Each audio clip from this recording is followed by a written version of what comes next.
My best friend had a miscarriage after she insisted on taking my car and driving, and of course, all the blame was on me.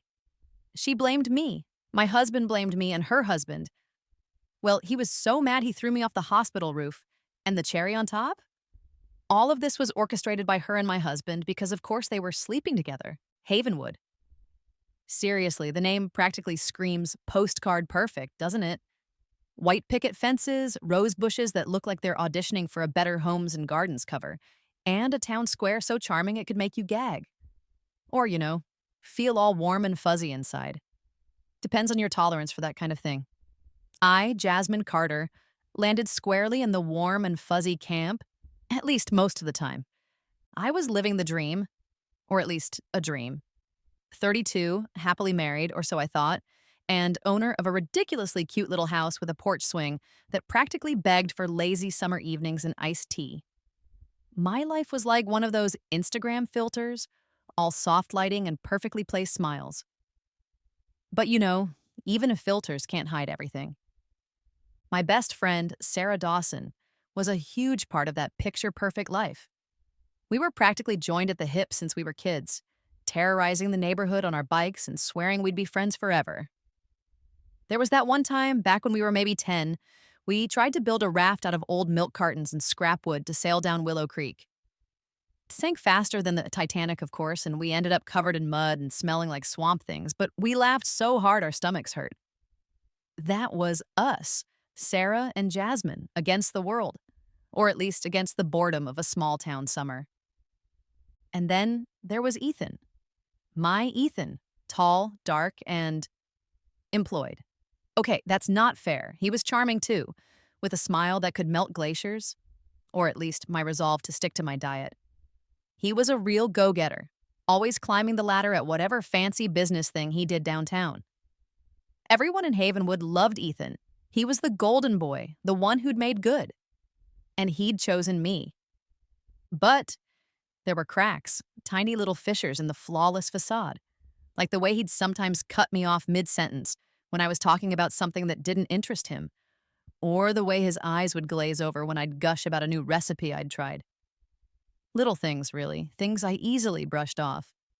After all, no marriage was perfect, right? And there was this feeling, a nagging little something that I couldn't quite put my finger on, like a low hum in the background of my perfectly orchestrated life.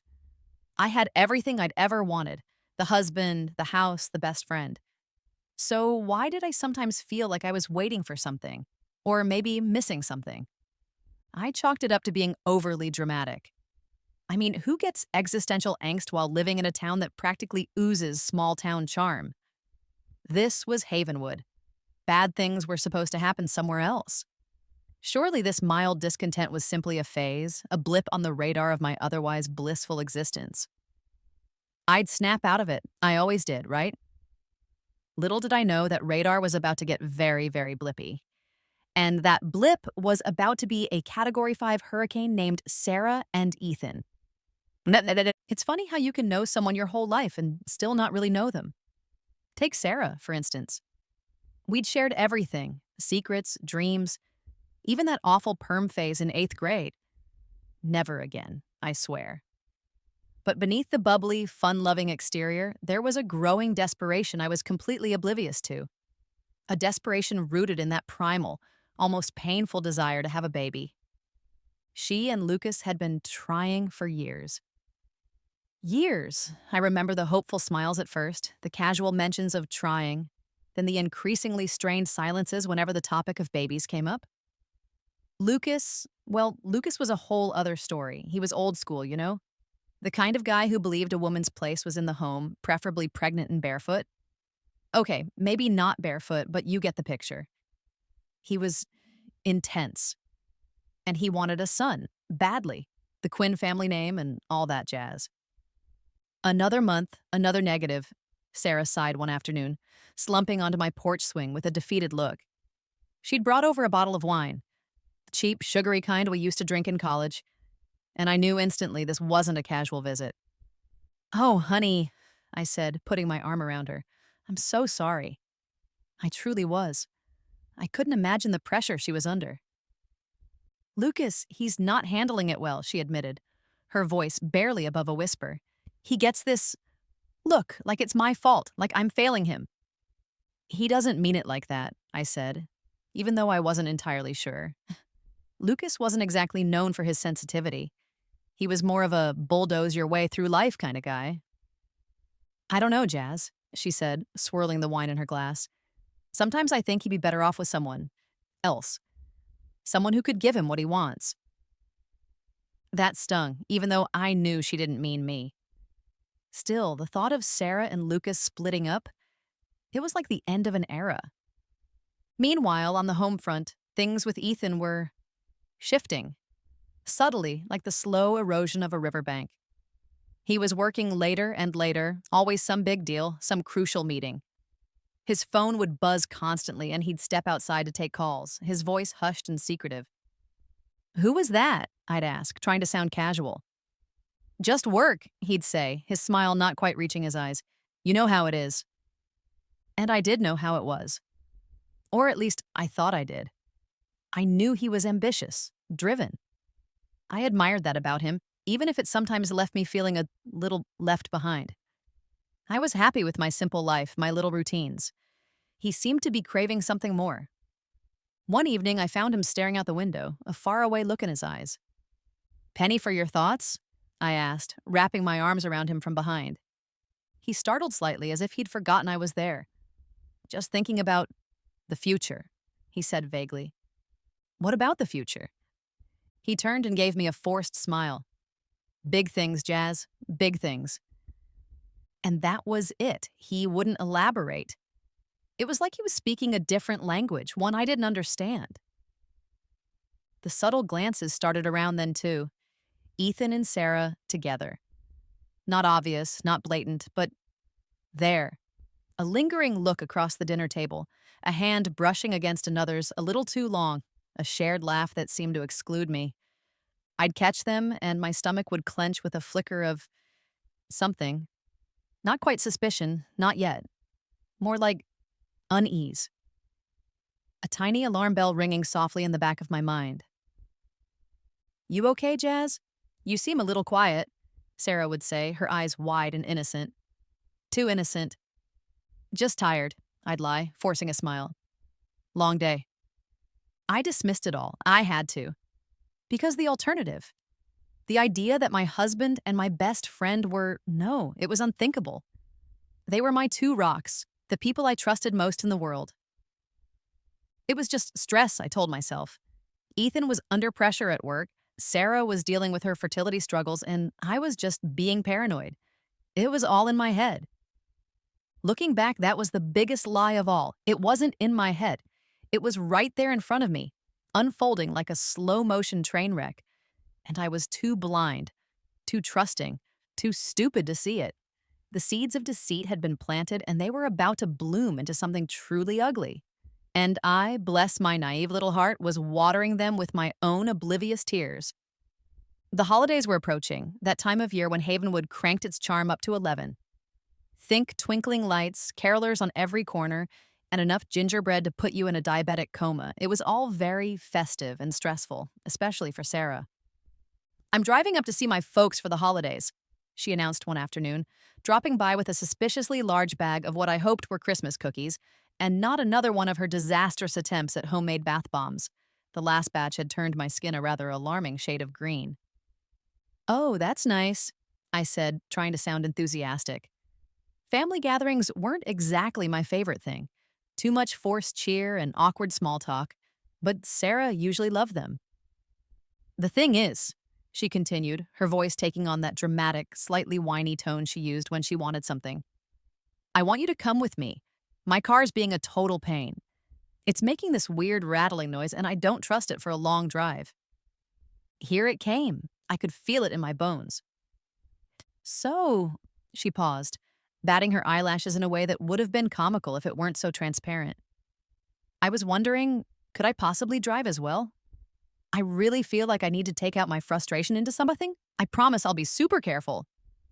My car. My beloved, perfectly reliable, meticulously maintained car.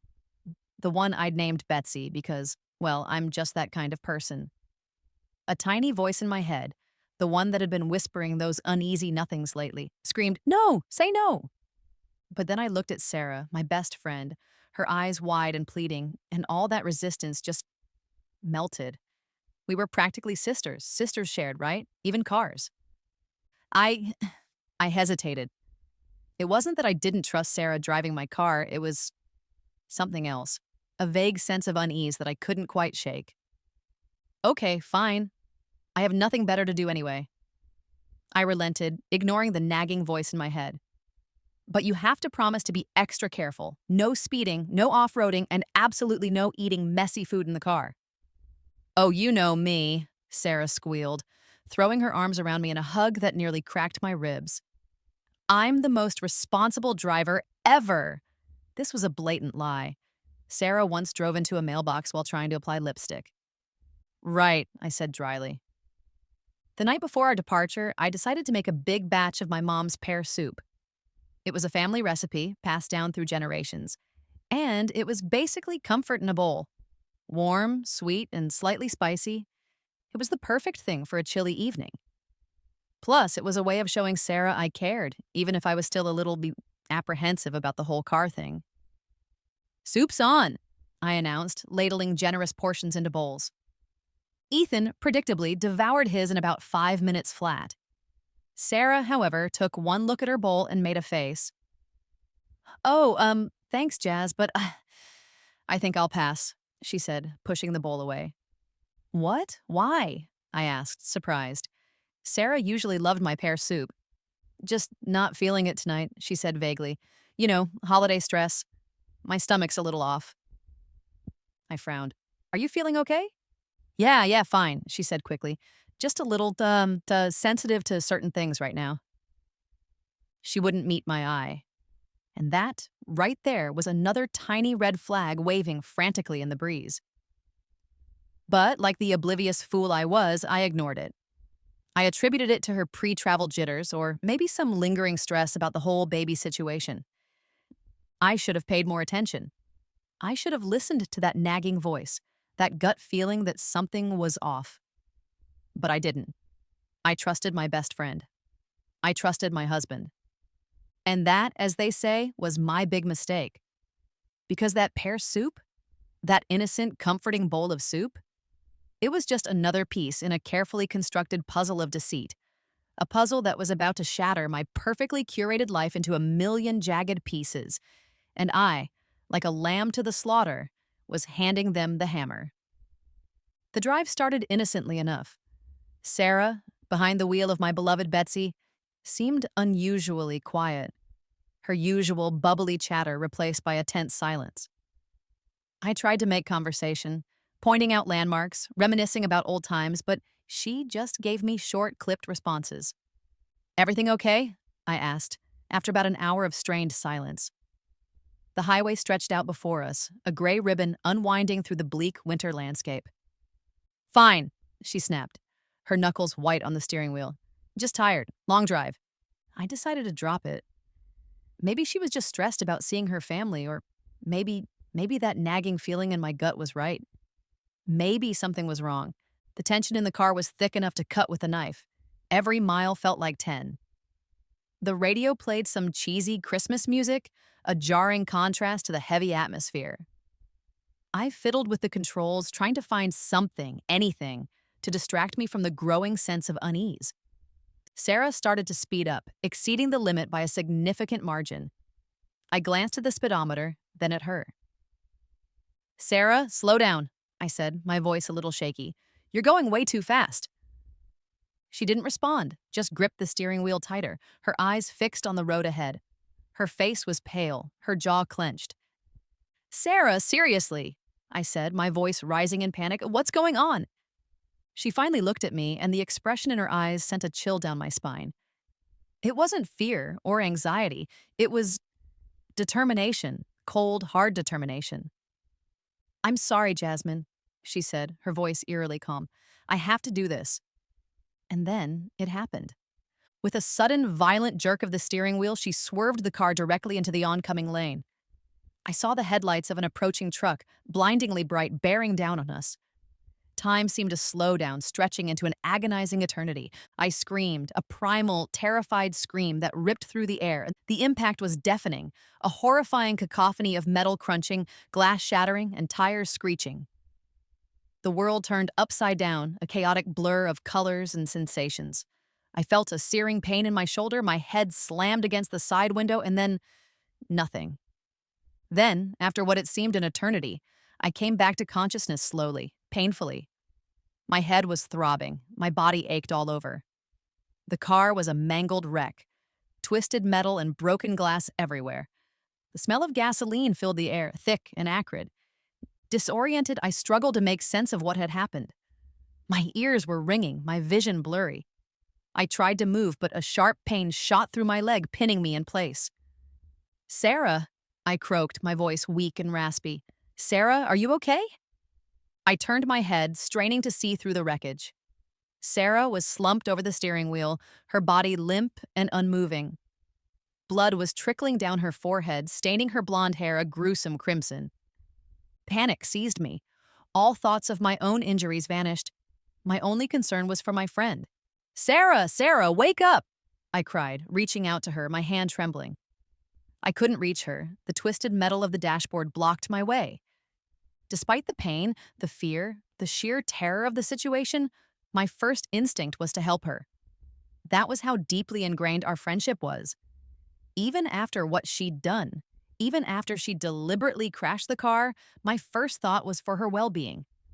I struggled to free myself, ignoring the agonizing pain in my leg. I had to get to Sarah. I had to help her. "Hold on, Sarah," I whispered, tears streaming down my face. "Hold on, I'm here. I'm going to get us out of here." But even as I said the words, a cold dread washed over me. I looked at Sarah's lifeless form, the blood pooling around her, and a sickening realization dawned. It was too late. The damage was done. And I, the naive fool, had driven right into her trap. The world swam back into focus through a haze of pain and confusion. White walls, the incessant beep of machines, the sterile smell of antiseptic, a hospital. I was in a hospital. My head throbbed, a dull, persistent ache that made it hard to think. My body felt heavy, leaden, as if I were encased in concrete. Fragments of memory flickered through my mind. A blinding flash of headlights, the screech of tires, the bone-jarring impact, the accident, Sarah, Betsy. "Sarah," I mumbled, my voice raspy and weak. "Where's Sarah?" A nurse appeared beside my bed, her face a mask of professional concern. "You're awake. How are you feeling?" "Sarah," I repeated, my voice gaining strength. "My friend, she was driving. Is she okay?" The nurse's expression shifted, a subtle flicker of pity, hesitation, something I couldn't quite decipher. "Let me get the doctor," she said, avoiding my question. The doctor, a middle-aged woman with kind eyes, arrived moments later. She explained that I had sustained a concussion, a fractured arm, and several cuts and bruises. "You're lucky to be alive," she said, her voice gentle. "But Sarah," I insisted, my heart pounding with a growing sense of dread. "What about Sarah?" The doctor hesitated, exchanging a look with the nurse. Ms. Dawson was also brought in. She said carefully, "She's in surgery right now." Surgery. The word hung in the air, heavy and ominous. Relief warred with a gnawing anxiety. Sarah was alive, but how bad was it? Just then, Ethan rushed into the room, his face a mask of concern. "Jasmine! Oh my God, are you okay? I came as soon as I heard." He enveloped me in a hug, his touch surprisingly cold. I winced in pain, and he quickly pulled back. "What happened?" he asked, his voice laced with a frantic energy that felt off. "They said there was an accident, that Sarah was driving." I tried to explain, to piece together the fragmented memories, but the words wouldn't come. The image of Sarah's determined, almost cold, expression just before the crash kept flashing through my mind. I don't remember much," I stammered. "It happened so fast." Ethan sat beside me, holding my hand. He was the picture of the devoted husband, his eyes filled with worry. But something about his demeanor felt rehearsed. Too perfect. Hours later, news arrived about Sarah. The surgery was over, but she had lost the baby, a miscarriage. The words hit me like a physical blow. I knew how desperately Sarah and Lucas had wanted a child. My heart ached for them, for the loss they were enduring. Lucas arrived at the hospital shortly after, his face a mask of grief and rage. He looked like a man on the edge, his eyes wild, his fists clenched. I tried to reach out to him to offer my condolences, but he brushed me off, his gaze cold and accusing, and then the whispers started. First, it was Ethan, his voice low and urgent. "Jasmine, the police are asking questions. They think you were driving." My head snapped up. What? That's ridiculous. Sarah was driving." I know," he said, his eyes darting nervously around the room. "But Sarah, she's saying you were. She's saying you were distracted, that you grabbed the wheel." My blood ran cold. Disbelief warred with a growing horror. "Sarah, lying about this?" "That's a lie," I cried, my voice rising in panic. "She's lying. Why would she do that?" Ethan squeezed my hand, his grip surprisingly tight. "She's confused, Jasmine, traumatized. She doesn't know what she's saying." But I knew, deep down, I knew. Sarah did know what she was saying. She was deliberately, meticulously framing me. The police came to question me, their faces stern and unforgiving. I told them the truth, my voice shaking with emotion, but they looked at me with skepticism. Sarah's version of events, corroborated by Ethan, painted a very different picture. A picture of a reckless, distracted Jasmine, causing a tragic accident that resulted in the death of her best friend's unborn child. The tight-knit community of Havenwood, the place I'd called home my entire life, turned against me. Whispers followed me in the hallways of the hospital. People I'd known for years looked at me with suspicion, with judgment. Sarah and Ethan's carefully crafted lies had taken root, spreading like a poisonous vine, choking the truth. I was alone. Utterly and completely alone. My best friend had betrayed me. My husband was complicit, and the world believed their lies. I was trapped in a nightmare, a horrifying web of deceit with no way out. The pain of my physical injuries was nothing compared to the crushing weight of this betrayal. It was a pain that went bone deep, shattering my faith in everything I thought I knew. The hospital, once a place of healing and hope, had become my prison. The whispers, the stares, the accusations, they followed me everywhere. I felt like a pariah, an outcast in my own life. And the worst was yet to come. Lucas, he'd been avoiding me since that first day, his grief a palpable force field around him. But I knew, with a sickening certainty, that a confrontation was inevitable. He was a man driven by raw emotion, by a need for vengeance. And in his eyes, I was the one responsible for his pain. It happened on the hospital rooftop. I'd gone up there seeking a moment of solace, a breath of fresh air away from the suffocating atmosphere inside. The sun was setting, painting the sky in hues of orange and purple, a cruel beauty that mocked my despair. I heard the heavy footsteps behind me, the rasp of his breathing. I didn't need to turn around to know who it was. "You," Lucas growled, his voice thick with rage. He stood there, a towering figure silhouetted against the fading light, his fists clenched at his sides. He looked like a predator ready to pounce. My heart hammered against my ribs. Fear, cold and paralyzing, gripped me. I tried to speak, to defend myself, but the words caught in my throat. "You killed my child," he accused, his voice shaking with barely controlled fury. "You and that whore you call a friend." "Lucas, I managed to choke out, my voice barely a whisper. "It was an accident. Sarah was driving." He took a step closer, his shadow engulfing me. "Don't lie to me," he roared. "They told me everything. You were reckless, irresponsible. You took everything from me." His grief was a palpable thing, a suffocating wave that threatened to drown me. I saw the pain in his eyes, the raw, unadulterated agony of a man who had lost everything. But his pain didn't excuse his actions. It didn't justify what was about to happen. "Lucas, please," I begged, tears streaming down my face. "You have to believe me." But he wasn't listening. He was beyond reason, consumed by a rage that had twisted his grief into something monstrous. He lunged at me, his hands like iron clamps around my arms. I struggled desperately, but he was too strong. He dragged me towards the edge of the rooftop, his grip unrelenting. The wind whipped around us, the city lights blurring below. I saw the drop, the sheer, terrifying distance to the ground. This was it. This was how it ended. Sarah, Ethan! I gasped, the words a desperate plea. They lied. They set me up. But my words were lost in the wind, drowned out by Lucas's furious roars. He shoved me, a brutal, violent push that sent me stumbling backwards. My feet lost their grip on the edge. For a split second, I was suspended in midair, the wind rushing past my face, the ground rushing up to meet me. Terror, pure and unadulterated, consumed me.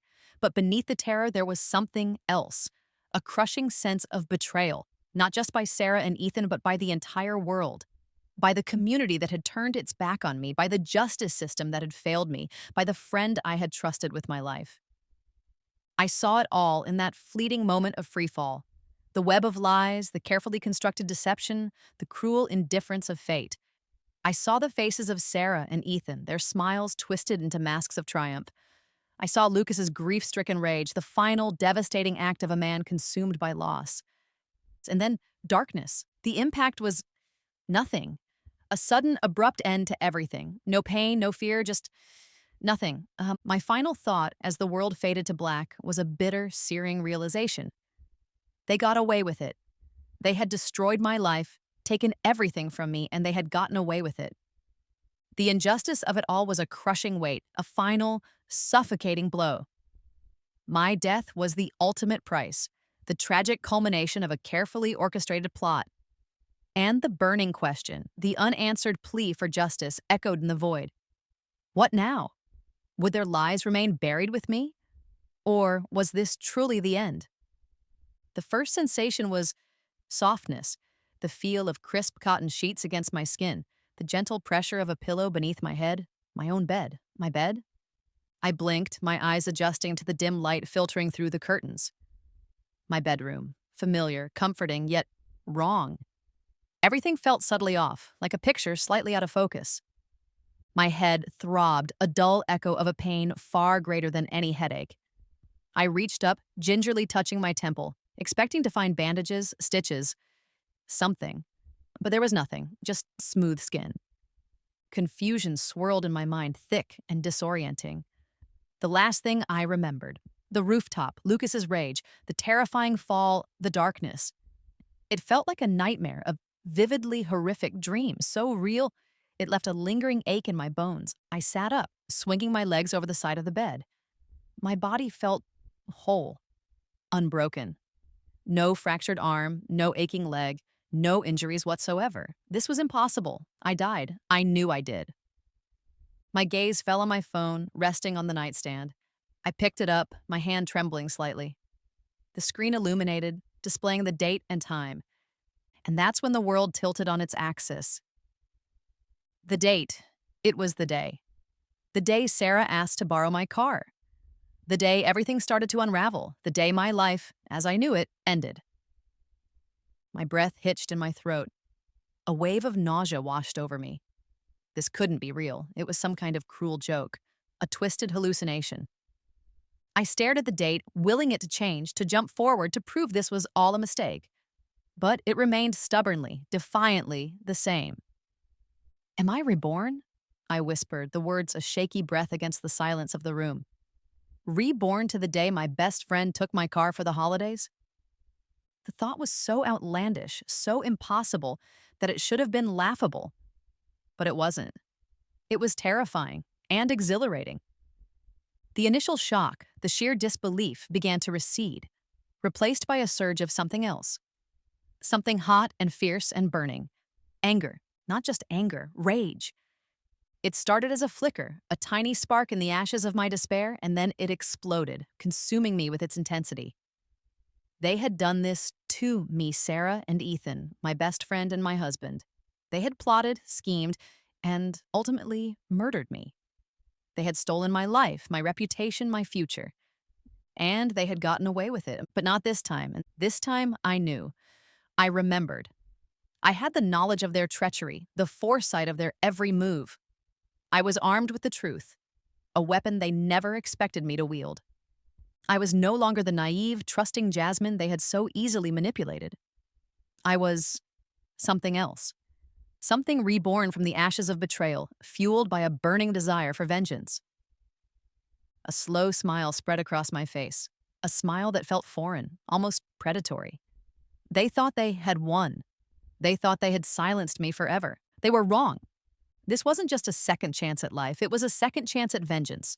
And I wouldn't waste it. I would expose their lies, dismantle their carefully constructed facade, and make them pay for what they had done. Every ounce of pain, every tear, every moment of terror I had endured, they would pay for it all.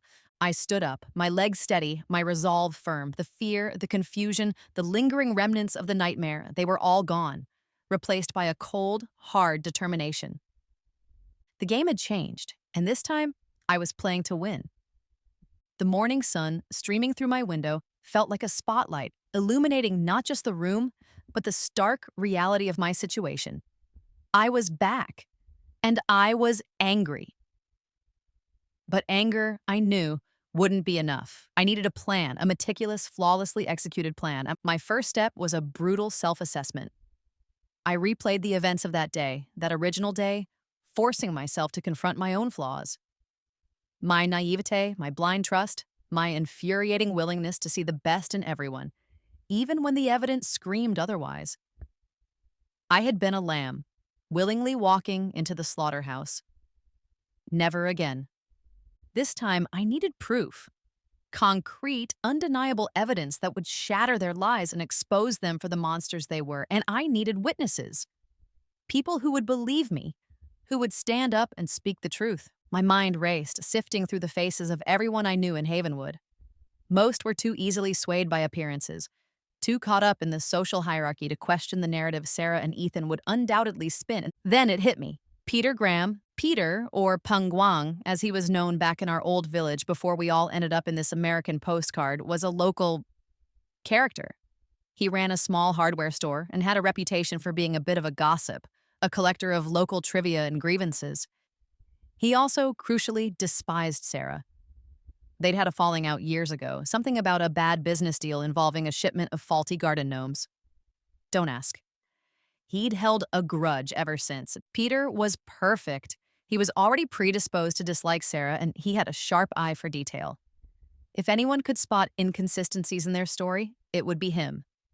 The plan, as it formed in my mind, was audacious, risky, and utterly necessary. I would invite Peter to come along on the trip to Sarah's parents' house. A friendly gesture, a way to mend fences between him and Sarah. Ha! In reality, he would be my unwitting witness, my insurance policy against their lies. The rest of the morning was a masterclass in acting.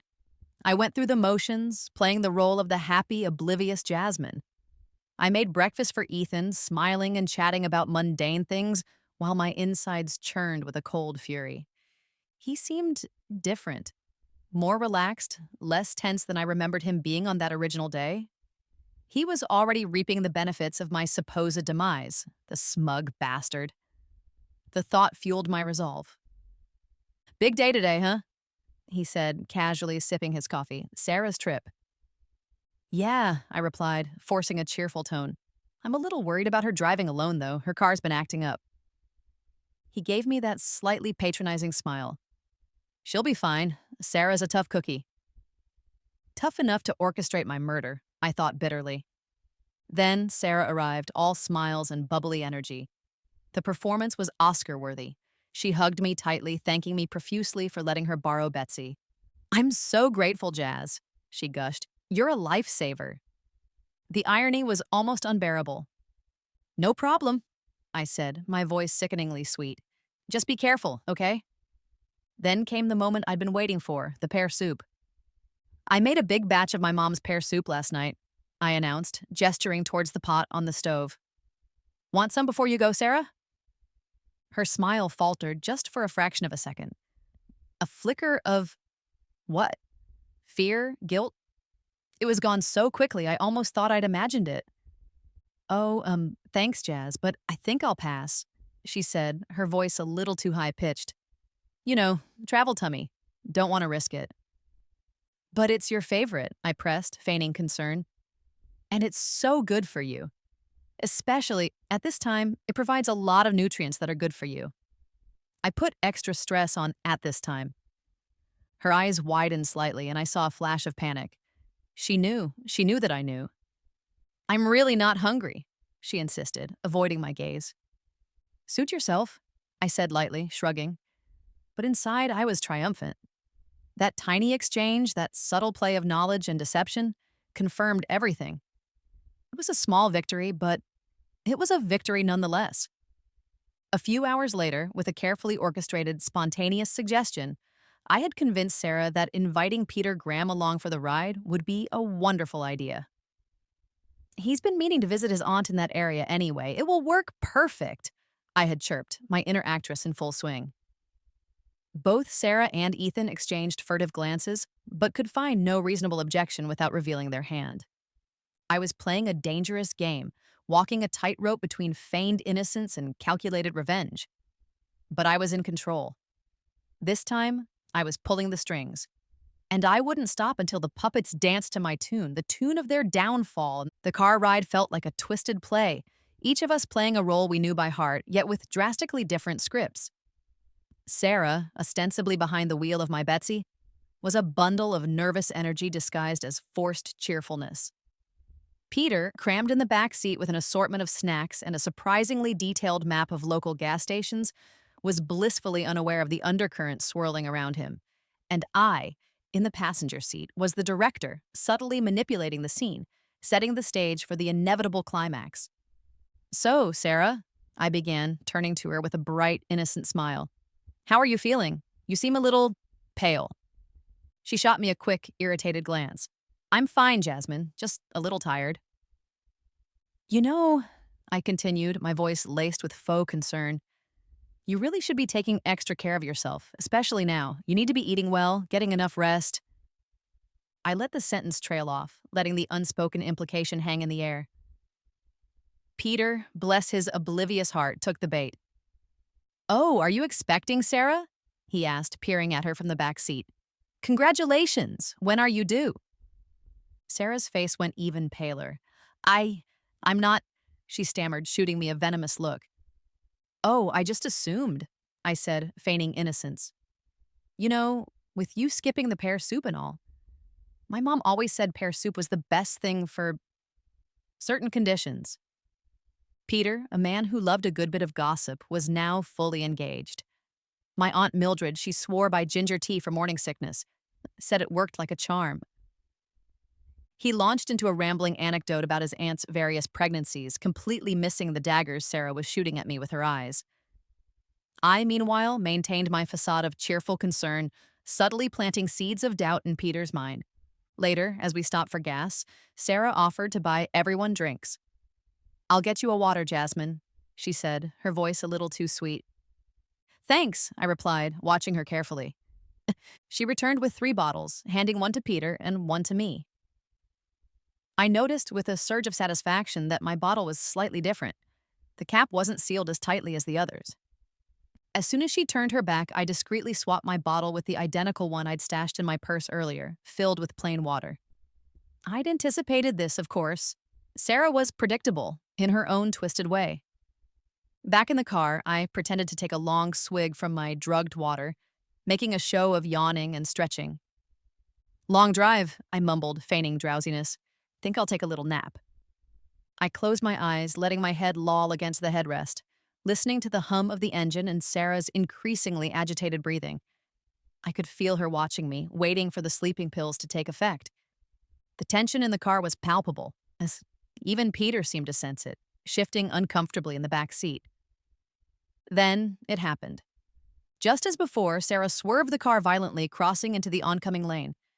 But this time, I was ready. I braced myself, gripping the dashboard, my muscles tense. The impact, while still jarring, was less severe than I remembered. I'd secretly adjusted my seatbelt to give me more leeway, and I'd made sure Peter's seatbelt was properly fastened. The car spun, tires screeching, metal grinding against metal. Then silence. I opened my eyes, my heart pounding.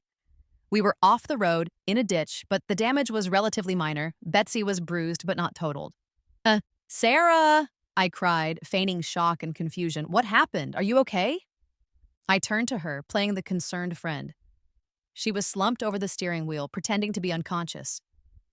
Peter! I shouted, injecting a note of panic into my voice. Oh, are you hurt? I I think I'm okay, he stammered, his voice shaky. Just a bit shaken up.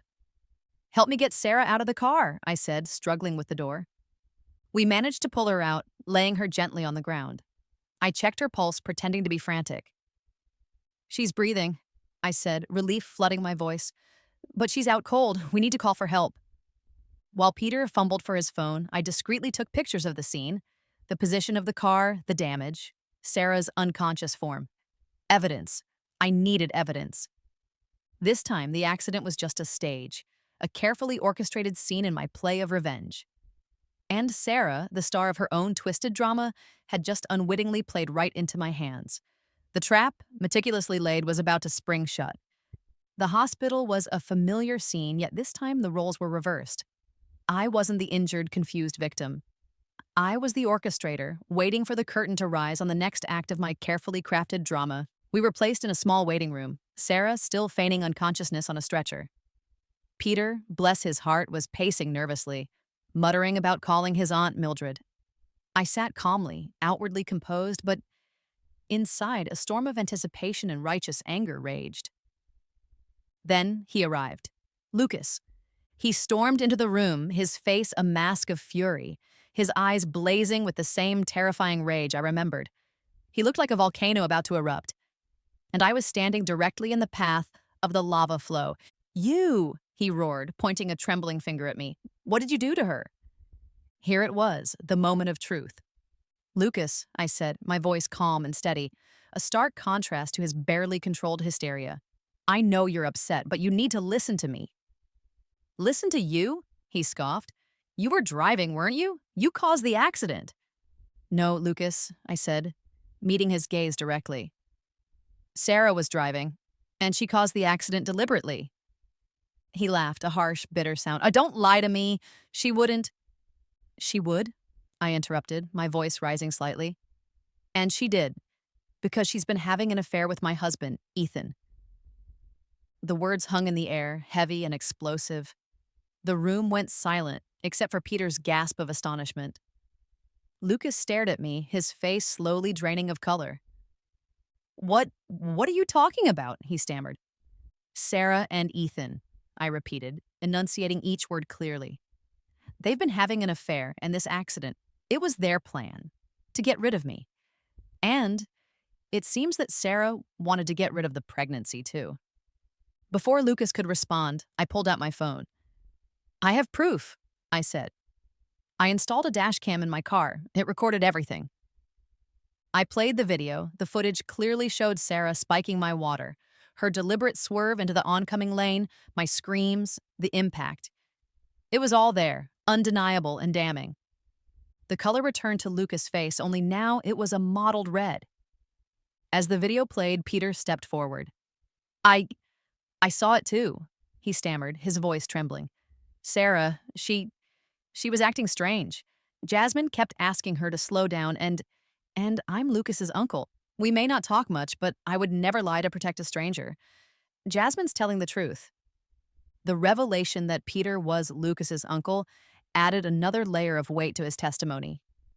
It was a detail I hadn't known, a fortunate coincidence that strengthened my case immeasurably. A nurse who had been drawn in by the commotion watched the video with wide eyes. Other hospital staff began to gather, whispering amongst themselves. Lucas stared at the screen, his face a mask of disbelief, horror, and slowly dawning rage. The grief that had fueled his initial outburst was now replaced by something far more dangerous. That bitch, he whispered, his voice hoarse. She lied to me. They both lied to me. His gaze shifted to Sarah, still lying unconscious on the stretcher. The look in his eyes was terrifying.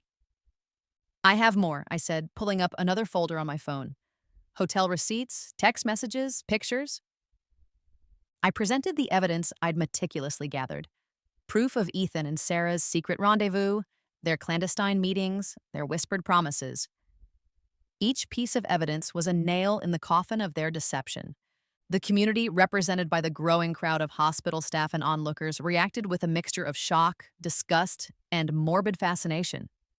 The perfect facade of Ethan and Sarah, the respected businessman and the devoted best friend, crumbled before their eyes.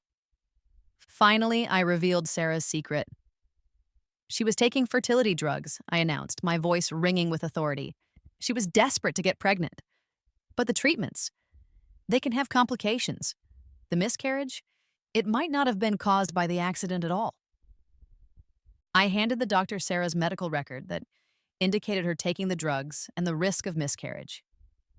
The revelation was the final blow. It shattered any remaining shred of sympathy for Sarah, painting her as a manipulative, desperate woman who would stop at nothing to get what she wanted. Even if the accident hadn't caused the miscarriage, she'd used it to her advantage, to frame me and eliminate me from the equation. Lucas was beyond words. He stared at Sarah with a mixture of loathing and despair. The carefully constructed world he'd believed in had collapsed around him, revealing a reality far uglier and more treacherous than he could have ever imagined. The seeds of doubt I'd planted had blossomed into a full-blown harvest of truth, and the consequences were about to be devastating. The air in the waiting room crackled with tension. The truth, raw and ugly, had been laid bare. Sarah, realizing her charade was over, finally woke up, her eyes fluttering open with feigned confusion. But the performance was unconvincing. She saw the faces around her, the disgust, the judgment, the knowledge. Cornered, she did the only thing a desperate, cornered animal could do. She lashed out. He attacked me, she cried, pointing a trembling finger at me. Jasmine, she hired someone to rape me. That's why I crashed the car. I was trying to get away. The accusation was so outrageous, so utterly preposterous, that for a moment, everyone was stunned into silence. Even Lucas looked momentarily confused. My carefully constructed calm shattered. You lying bitch, I shouted, lunging towards her. Peter grabbed my arm, holding me back. Jasmine, calm down, he said, his voice firm. Let her hang herself. Ethan, who had arrived moments after Lucas, finally found his voice. He rushed to Sarah's side, his face a mask of feigned outrage. She's telling the truth, he exclaimed. Jasmine's always been jealous of Sarah. She's unstable, capable of anything. His words were like a slap in the face. The sheer audacity, the blatant betrayal. It was almost too much to bear, but I knew I couldn't lose control, not now. You pathetic coward, I spat at him, my voice dripping with contempt. You're just as guilty as she is. Then I took a deep breath, forcing myself to regain composure. I have more evidence, I announced, my voice steady once more. Video evidence. I pulled out my phone again, navigating to a specific folder. I suspected something was going on, I explained, addressing the room, but focusing my gaze on Lucas. So I did a little investigation. I played the video. It was footage I'd secretly obtained from the security cameras at the various hotels where Ethan and Sarah had their trysts. Grainy, but undeniably clear. It showed them, time and time again, entering and leaving hotel rooms together, hand in hand, kissing, embracing. The impact was immediate. Any lingering doubt, any shred of sympathy for Sarah or Ethan, vanished. The video was the final nail in the coffin of their lies. Sarah's rape accusation, already flimsy, crumbled completely. Lucas stared at the screen, his face a mask of horror and slowly dawning rage. The betrayal, the sheer depth of their deception, was finally, undeniably, real. He turned to Sarah, his eyes filled with a terrifying mixture of hatred and despair. You, he stammered, unable to articulate the enormity of his feelings. Then, with a roar that seemed to shake the very foundations of the hospital, he lunged at her. The scene that followed was brutal, chaotic, and swift. Lucas, fueled by years of pent-up frustration, grief, and now blinding rage, unleashed his fury on Sarah. He struck her repeatedly, his fists a blur of motion. Sarah screamed, her cries echoing through the waiting room. Ethan, paralyzed by fear and his own guilt, tried to intervene, but Lucas shoved him aside with terrifying force. Ethan stumbled, crashing into a chair and then hitting the ground with the back of his head, hard. He went totally limp and he didn't move, pool of blood spreading around his head. Hospital security and staff rushed to intervene, finally managing to pull Lucas off Sarah. He was sobbing, his body shaking with the force of his unleashed emotions. The police arrived moments later, sirens wailing. They arrested Lucas, his hands cuffed behind his back, his face streaked with tears and blood. They also arrested Sarah, reading her rights as she lay on the stretcher, her face bruised and battered, her eyes filled with a mixture of terror and defeat. I watched it all unfold, a strange mixture of satisfaction and horror washing over me. Justice, in its rawest, most brutal form, had been served, but the cost was immense. Ethan was rushed into emergency surgery. Later, I learned that he was alive, but permanently paralyzed from the neck down. His ambition, his charm, his carefully constructed life, all reduced to nothing. The aftermath was a whirlwind of police reports, legal proceedings, and media frenzy. Havenwood, the picture-perfect town, was rocked by the scandal. The truth, in all its ugly detail, was exposed for everyone to see it, and I, Jasmine Carter, the woman who had been betrayed, framed, and left for dead, was finally vindicated. But the victory felt hollow. The price had been too high. The scars, both physical and emotional, would remain forever. The question was, could I move past it? The weeks and months that followed the hospital confrontation were a blur of legal proceedings and public scrutiny. Sarah and Ethan, once pillars of the Havenwood community, were now its pariahs. They were charged with a litany of crimes: reckless endangerment, filing false police reports, conspiracy, and a host of other charges related to their elaborate scheme. The evidence against them was overwhelming, a mountain of damning proof that left no room for doubt.